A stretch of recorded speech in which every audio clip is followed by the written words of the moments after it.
Hi, welcome to Hold the Light, a show for lifelong learners who are curious about the ways we can deepen our connection to our personal transformation and spiritual growth. I'm Lori Gunning-Grossman. This season, in addition to occasional interviews, I'm sharing my reflections on the wisdom and offerings of the book, The Freedom Transmissions, chapter by chapter. If you're interested in creating more peace, simplicity, balance, forgiveness, and freedom in your life, welcome to this space. Well, nothing could delight me more than to kick off the series in conversation with Carissa Schumacher.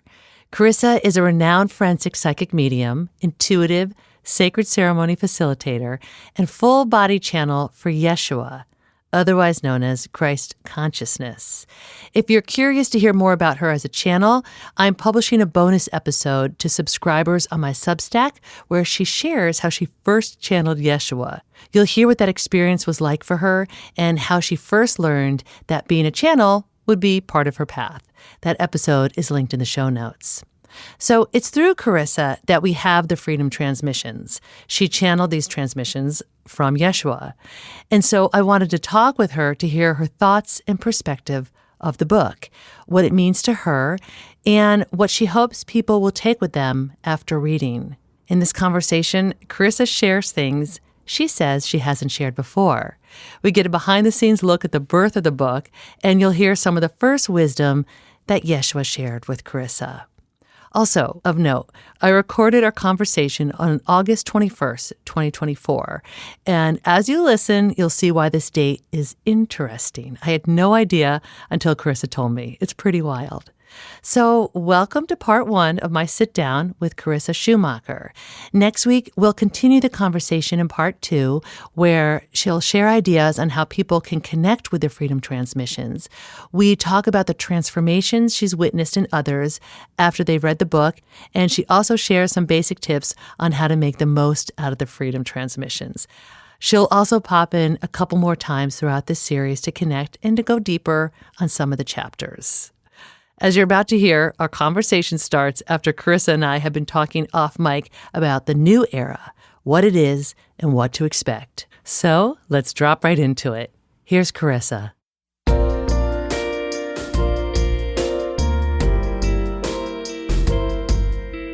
Well, I mean, an era shift does not obviously happen overnight. And the last time that there was an era shift was, about 2,000 years ago, like around the time of Yeshua.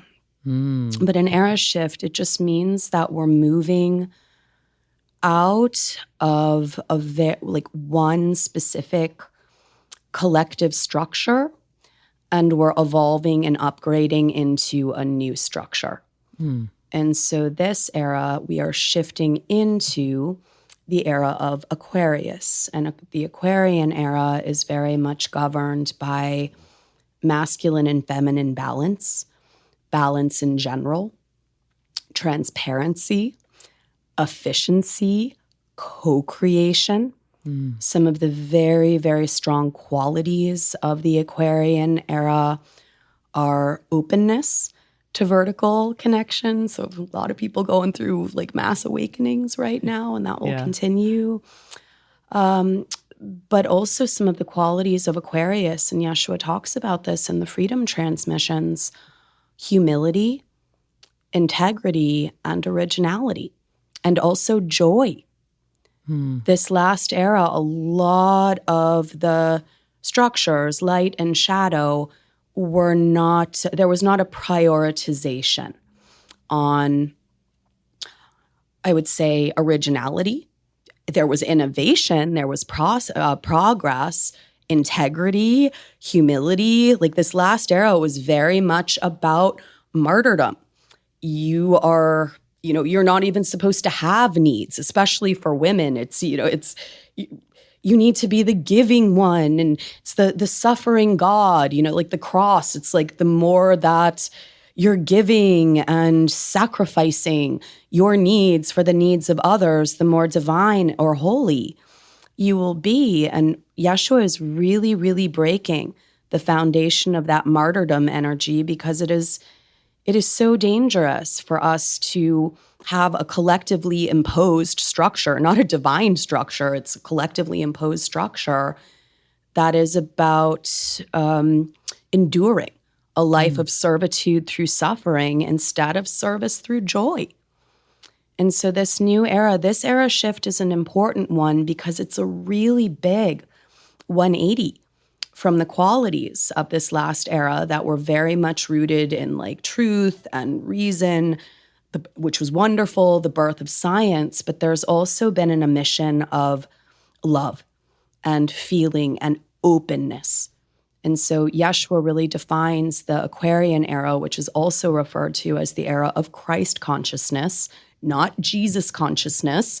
We've already been there, done that over the past 2,000 years.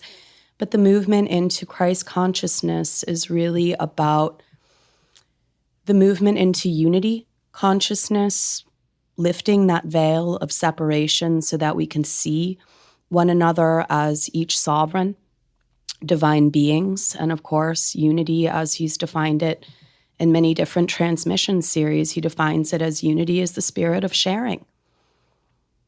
And a big part of this, it's almost like many of the things that he said in his life are just being realized in the way that they were meant to now. So for example, and I mentioned this in the introduction of the Freedom Transmissions, my introduction, that part. Yeah. But the words in the Bible that have often been so misconstrued, where he never said, create a church where people can come to feel bad about themselves.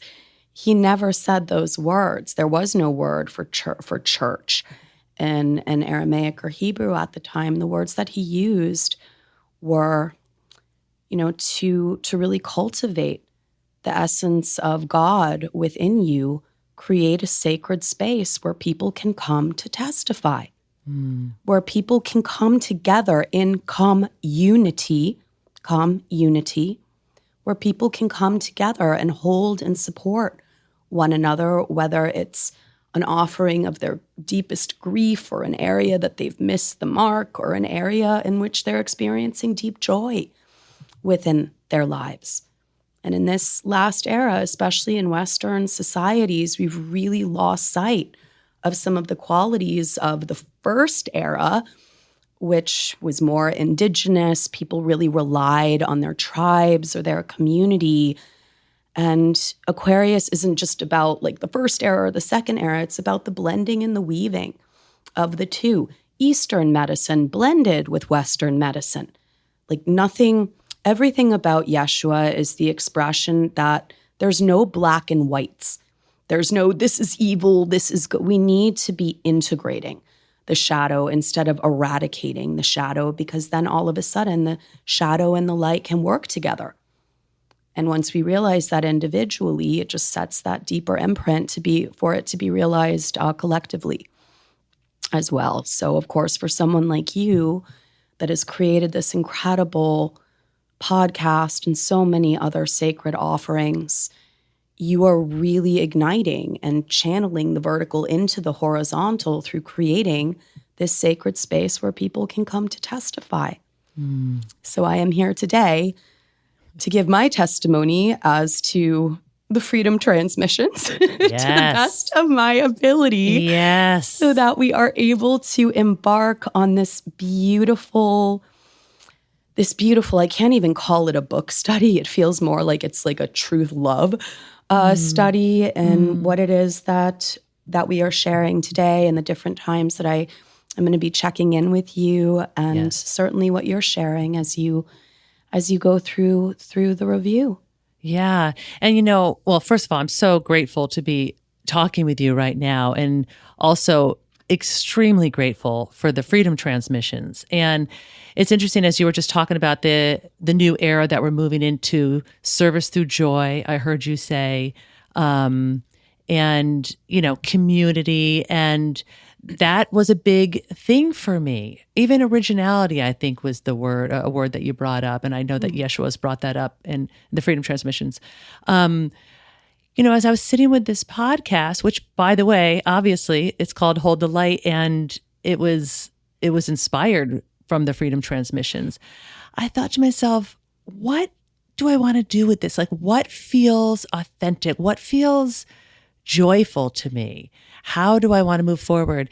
And it was just after meditation one day where I just got the hit saying, go through the freedom transmissions, go through it here on the podcast, make this the space as a part of your joy and as a part of your service. And, Carissa, there's so many people that I have met that have not yet read the book, are deeply interested in it, yet just haven't opened the page yet because of whatever that is for them. Maybe, maybe it feels like it's a lot to go through, or they don't know where to start. And so I thought to myself, well, let's start together. And even if people have read it, like, again, so many people have read it, and even if they read it once, twice, 3 times or beyond, it's still something that we can go through together. Because what I've noticed, and even what I've heard from people in this community, we can still read something at a different time and it's going to resonate differently. It's going to hit us in a whole different way. And so I wanted to just kick this off with you, of course, and so we're going to check in about it, to just start the conversation around the freedom transmissions. And, first perhaps start with the behind the scenes story. And then before we get into that, what do you call yourself with this book? Are you a co-creator? Are you a co-writer? How do you describe your participation in this, your partnership? The body. Yeah. Okay. Because I am simply the vessel. Okay. I Yes. am simply the vessel or the channel. I like how you say simply, and there's nothing simple about it. It's a whole offering that you have dedicated yourself to, and it's incredible. And so you have channeled these transmissions from Yeshua, put them out on the page. Let's start from the beginning of how did it come to be? Like, what are some of the behind the scenes story of the freedom transmissions? So much to share that I have not shared before. Oh, But it is time, and I feel like this will just add, a certain level of relatability for folks that maybe need to understand some of the humanity beneath this process, and when they can relate a little bit more to what was going on in the way that this all unfurled. I do feel that may be some helpful inspiration. But me, I love talking about Yeshua. I don't love talking about myself because it's really hard to explain the process. But to answer your question, I need to kick this back a little bit to really the history of how I became a channel for Yeshua. And I can keep this very brief because I have spoken about that before, certainly in the introduction, but also I believe previously on our podcast together and some others. So I was born with really strong abilities that got stronger as I got older, and to be able to manage the presence of the vertical in my life, or what I would call spirit in my life, and the attunement that I felt to the divine or the unseen. Already as a child, I would spend a lot of time in nature, in meditation, and it was a time in which I was not, as all children are, many adults too, just trying to figure out the horizontal. But for me, there was a period very early on in my life that I also needed to understand how to work with spirit, to feel into what spirit was asking of me within this life. And I was told by, I would just say, a being. It was just a presence that I felt that said that I was meant to be a channel for Yeshua. And I did not grow up in a Christian family. I had obviously heard but I Yeshua. And I just remember in that moment, I was 7 or 8 years old. I just remember in that moment just being like, okay, like having absolutely no idea what it is that meant. But as I grew, there were, as many children have, the years where I was like, I just want to be normal. I don't want any of this. And I actively really tried to suppress my channel, which was not healthy for my body at all. Like, all sorts of autoimmune diseases started popping up. And but that period I'm grateful for, because it did allow me to go and get a neuroscience degree, which has been really helpful in understanding a little bit more about the brain and all of the things that we don't know about how it is that we connect to one another, consciousness, all of this. And after working in neuro-oncology for a couple of years, it was like my entire supposed to conformity life just completely exploded. And it was such a divine miracle in retrospect for me to experience that void and the intensity of just the death of any aspects of me in which I was hiding or making choices and decisions based on fear, not acting from my integrity to who and what I am. And so I went through a process of void, and very shortly after that, there was just one night where this being just came before my bed. The image of it is not even something that I can describe. It was just this, it was almost like this cobalt blue energy field. And I heard a pane of glass shatter and a baby cry. And all of a sudden, it was almost as though it entered my body and started swirling down my spine. And after that moment, I have never been the same again. And I recognize now in retrospect that was the transfiguration flame. That was when Yeshua's avatar was seated within my body. So I don't want to sound like Judy Jetson saying this all, but after that point, Spirit gave me the revelation of creating journeys, how it was that I was meant to work and interact with people. And that was incredibly beautiful. It really helped me to be able to strengthen my channel, to remain very clear, and to practice integrity to my covenant for divine service and the vows that I made to serve in the way that I do. And it also brought forth in those 8 years when I was just doing journeys and mediumship and intuitive psychic things, it really helped me to find strength in community and witnessing for so long, like during the 2012 through 2019 period, the types of people that felt drawn to journeys. And when I began in my process, I was like, oh, wow, I bet I'm going to learn a lot about how people's differences, how different they are. And what has been so beautiful, but it's almost a little bit bittersweet that this is not more recognized, is whether a celebrity was coming to a journey or whether it was, a plumber or a Marine or a woman that works at an animal shelter, the needs that everyone had, their wants were different, but the needs were so similar. It was like the words Yeshua says in the freedom transmissions, that our essence and nature is the common thread that unites us all.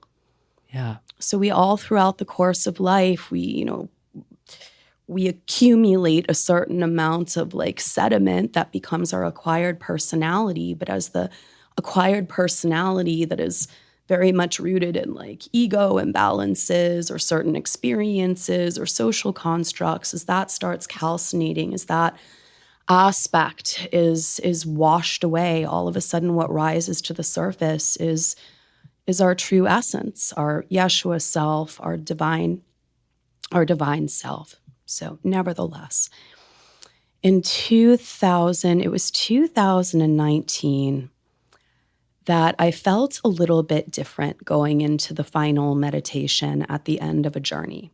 This is in December of 2019. And I actually had to ask one of our beloved community members, Luke. I actually had to ask. He's a very strong light anchor. He really holds a lot of space. I was like, I need someone to hold my ankles. Like, I need to ground myself. Something is different here.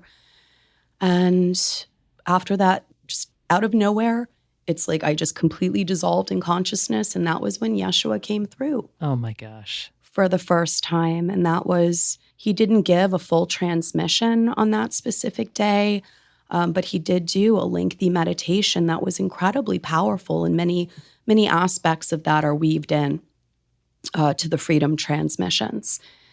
And so that was that. And I remember coming back to, and everyone in the room was like shaking. Oh my God. And Leslie turns to, I'm like, what just happened? Yeah. Surely I thought I would be given a little warning here. And Leslie turns to me and she's like, Carissa, I think you just channeled Christ. And I was like, oh my gosh, the moment has come. And after that moment, I didn't know where anything was going to go. And I was absolutely terrified. A lot of people ask me now, oh, it must be like so special. And you must have felt, and I felt terrified. I was like, what am I going to do? How am I going to explain and tell my clients that this like intuitive, like wearing feathers, yoga, medium, that now I'm a channel for Jesus? Like it's like insane. So all of my self-absorbed fears just like kicked up and came to the surface. And it wasn't 3 weeks until I actually heard his voice in my channel. And he said, one of the first things that he said was simplicity, stability, surrender, and stillness. And he said, beloved, set the foundation. Keep it simple. You need to trust. And so, in order to understand and to integrate his energy, which is just the most pure, unconditional love, it's just, he's not Jesus, he is peace. And to hear those words, it just brought me the peace, and yet at the same time, the holy fire of the passion and the courage to just simply begin in utter humility, never knowing that there was going to be a book, that this was like ever going to be anything. And so what I did is I just called forth a group of very trusted friends and relations and began doing just very, very short Yeshua transmissions for this very, very small group to actually feel into how to channel him in the way that was needed. And that process, it took 9 months.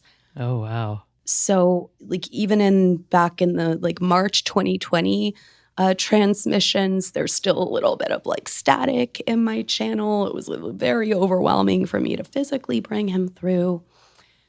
But on almost the exact 9-month mark, that's when I felt that there was a balance, there was an alignment. He made it very clear that it was important for me to have my individuated self and to be able to continue my own process and my own individual work with people, and that he would just require a little bit of space and that he would give transmissions on journeys. So with each passing day, there was deeper trust. And it was on the 9-month mark that I felt whole. I felt balanced. I felt completely within myself. And it was that day that he said, beloved, you're going to need to drop everything because I need to bring forth a transmission. Okay.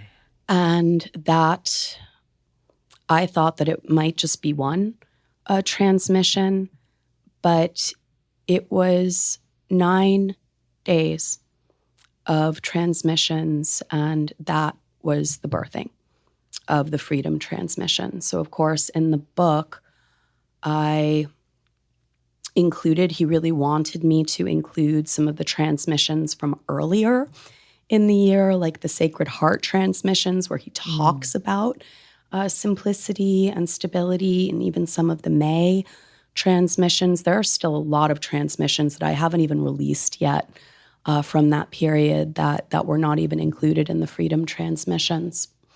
But what he said about the Freedom transmissions is that this specific transmission series was essential to set the foundation for the collective shifts that were occurring and that would continue to occur as we transition into this new era, the era of Christ consciousness. And I find it very humorous in retrospect that all of the aspects of the Freedom transmissions where he's like, you're about to go through a series of collective voids, and there's going to be disturbances within your life and ecosystems, and everything is about to change. He gave those transmissions prior to the pandemic. Mm-hmm. That's right. Prior to all, it's like everything. And he does that even now with the transmissions. It's like when he says on journeys, like something's going to happen, or is focusing on a transmission, it's going to happen within a series of, and so it's almost like he's giving us support and immunity to be able to move through periods of change and transmission while staying dropped into our peace, while staying dropped into the love trust spigot as opposed to the fear and control spigot. So the Freedom transmissions is all about setting the foundation for all of his other offerings. And this is something that we can delve into a little bit more because I want to highlight a couple of aspects, at least in the early part of the book, as we're going through this process. Yeah. So this came in, he began delivering the Freedom transmissions in August of 2020. Mm-hmm. And he said that would be the period of the foundation for the death of the old era. And that in 2024, especially coming into August of 2024, that we would be setting the foundation for the new era. That, oh, psychic glory. Yeah. That is why when you invited me to talk about the Freedom transmissions and the foundation, that is how the divine is working through you. That is why I said, we're dropping everything. It's going to be August 21st. Yeah. And August 21st, 4 years ago, was the first day that he began the Freedom transmissions. Oh my God, I just got full body chills. So magical. I know. I didn't tell you that in advance, but he wants us, because we are in this period with 2024 being representational of our foundations, really anchoring the structures of our lives on rock as opposed to sand. Everything about Yeshua is about creating the spine before trying to add the skin and the hair and the eyeballs. Like certainly even in my process from when he came through to now, there was a foundation period in those first transmission series. And then he's continued to expand upon that and expand upon that and expand upon that. Yeah. And so he really wants those that are, not just only in the journey community, but he really wants us to be utilizing the Freedom transmissions or other processes to be looking at the foundations of our lives right now. Because once we start moving into 2025, that's when we are full throttle in the energy of Aquarius. And that is a lot of shift and change on the collective systems and institutions levels is about to go down as a result of that. Not Armageddon, but an important separation of the wheat from the chaff during that period. So he's like, once we move into the expansion period, we need to make sure that you are feeling really stable, really anchored, surrendered, and still entering this time that is an incredible opportunity for us to come together in community and to honor the service and the darshan of service through joy. Oh. So the final thing I'll mention, and I know that I'm going on and on. I'm taking it in. So when he asked me, didn't ask, basically told me that he would need to channel this transmission series, I was I don't even know how I handled it in retrospect.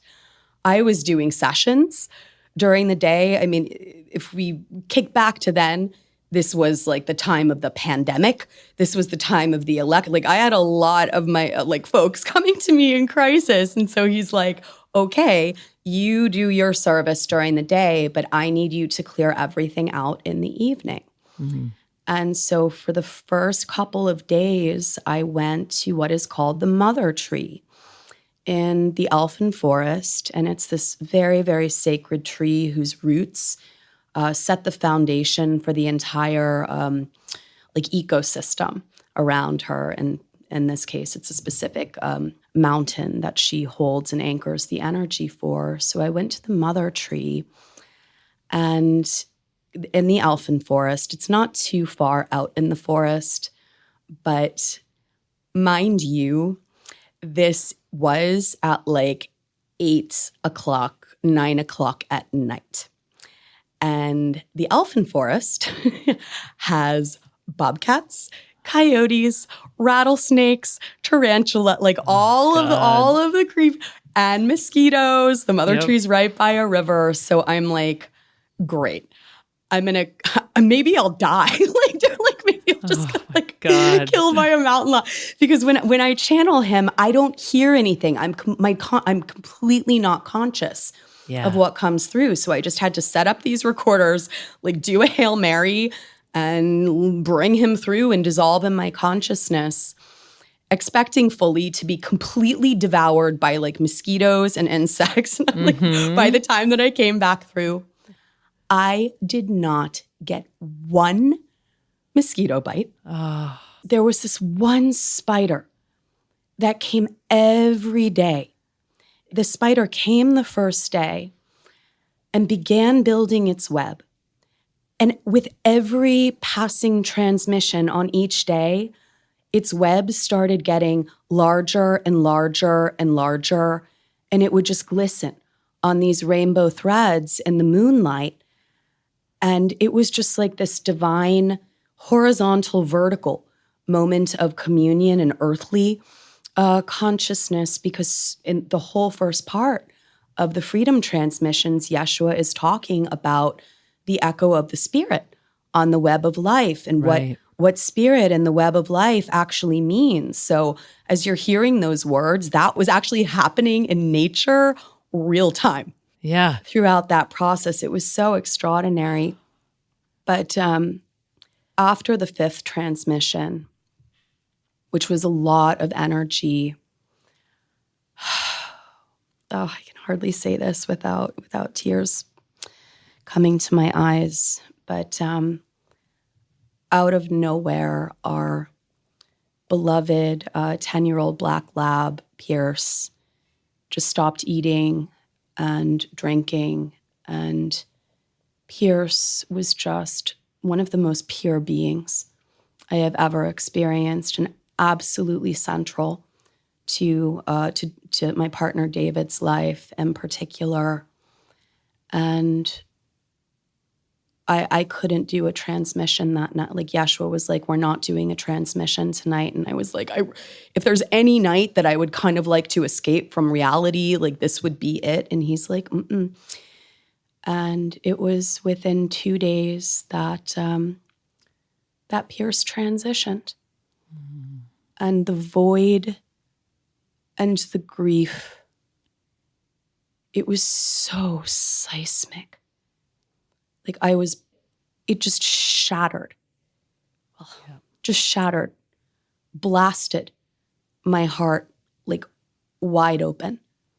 And in the midst of that very, very deep grief, I was like, Yeshua, I can't continue.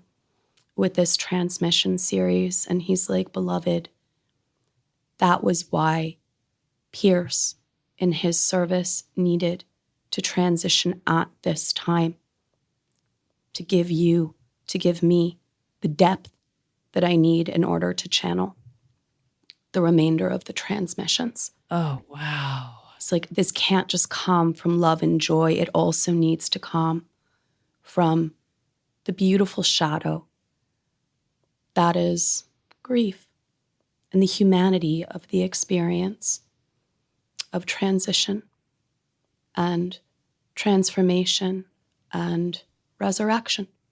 So he brought me right to the origin of some of my most rooted love and most rooted pain, so that he could have the wellspring and the depth to be able to channel the rest of the transmissions, but specifically the sixth of the freedom transmissions, which is called On Life, Loss, and the Lamb, in which he speaks about grief, he speaks about death, he speaks about resurrection, he speaks about the presence of the beloveds in spirit in our life. So that is how that came about. But it was just so magical. And then, of course, after I channeled the final freedom transmission, I'm like, Yeshua, what am I supposed to do with this? Like, did you just do this for shits and giggles? Yeah. And it's like, so he's like, just send it freely to everyone in the community. So I just sent it freely to all of my relations. I'm like, take it, don't take it. And that is how it found its way to Judith Kerr, who is the president of the Harper One imprint of HarperCollins. I mean, normally people have to like go and seek out an agent or a publisher. So it was a little bit, it was weird and really terrifying, to get a call being like, this needs to be published. This is important to people and humanity and the process of healing. Can we do this? And it was really terrifying for me because I have kept myself, just even for my own safety, I wouldn't say small, but I have kept things very simple. I have stayed under the radar and needed to be able to, and so I just felt like, oh my gosh, this is so overwhelming.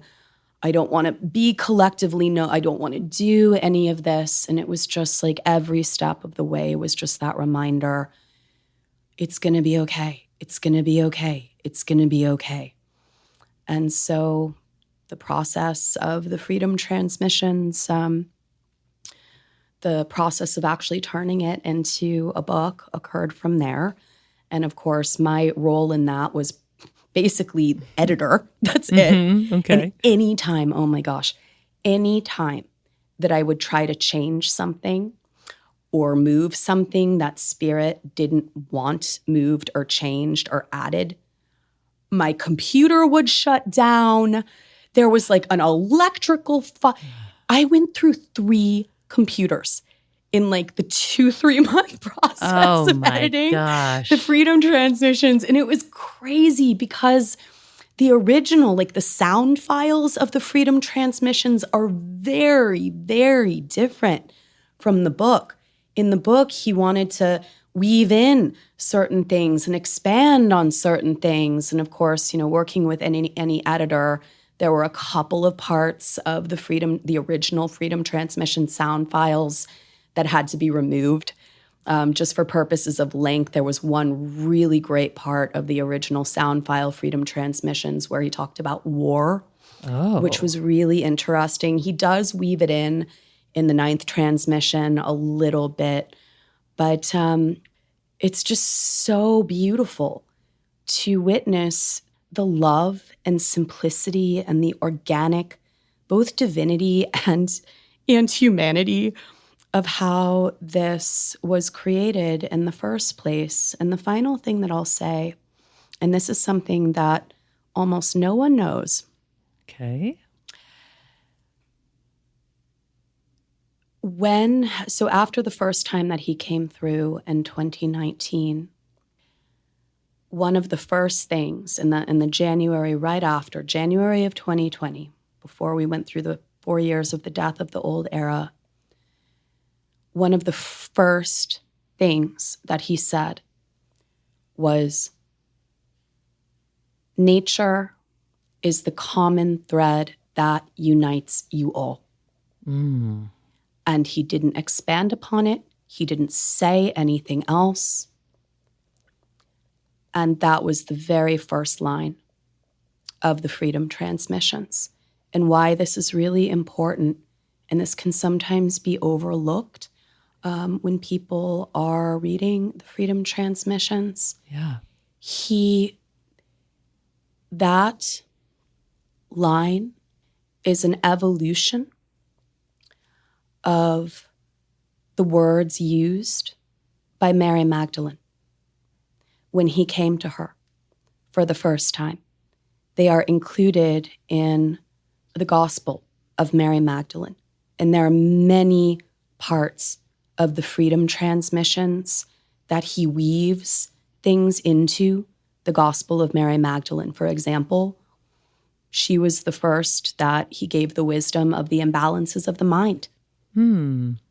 She was, once Jesus died and he resurrected into the Christ spirit, she was one of his original vessels and channels. And so that first line in the Freedom Transmissions, nature is the common thread that unites you all. He then, many people don't see this.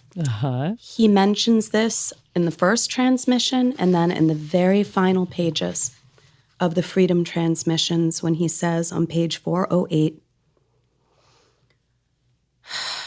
all that has been offered to you through these, the Freedom Transmissions, as with all of my transmissions of the past and to come, is that which helps you to see that pathway to peace through the sacred heart and the clear eyes of your Yeshua self, your authentic self. Always remember, nature is the common thread that unites you all. For the nature of matter is resolved unto the roots of its own origins. All creatures exist in and with one another, and they will be resolved again into their roots. Your true nature is divine. Trust in your wheat and chaff. Be in your natural essence. Rejoice in your Yeshua self. Run with the horses. Hear the silent bell. And feel the rising star. The beloved is risen within you. That, just like the Alpha and the Omega, beginnings and endings, how he says, I'm with you the most, and beginnings and endings. Yeah. Where the Freedom Transmissions begin is where they complete, and that is completely interwoven into the spirit of the Sophia and the Magdalene throughout every single aspect of this book. So that was some of the first wisdom that he shared with me back in January of 2019. And then, of course, he expands upon this in the Freedom Transmissions. It's almost like a rebirth. Thanks for listening today. Be sure to tune in next week for part 2 of our conversation, where we talk about how people can connect and work with the book, The Freedom Transmissions. To learn more about Carissa Schumacher and the Freedom Transmissions, visit thespirittransmissions.com. There you can learn about upcoming Sacred Spirit Illumination journeys, which I personally highly recommend. And you can learn how you can work with Carissa one-on-one or in small groups. To hear an earlier conversation I had with Carissa here on the podcast, listen to episode 22, where she shares how people can create daily structures to help them connect or stay connected to their spiritual selves. Links are in the show notes. Thanks all. Keep holding the light. To connect and learn more, find me on Substack at Hold the Light with Lori Gunning-Grossman. Subscribe to receive my weekly emails, discussion threads, community events, and more. You can also find me on Instagram at Hold the Light Collective. Hold the Light is produced by me, Lori Gunning-Grossman. Jonathan Grossman is our producer, editor, and all-around sound guru. Theme music by Jonathan Grossman. And this show is recorded at Night Shift Audio.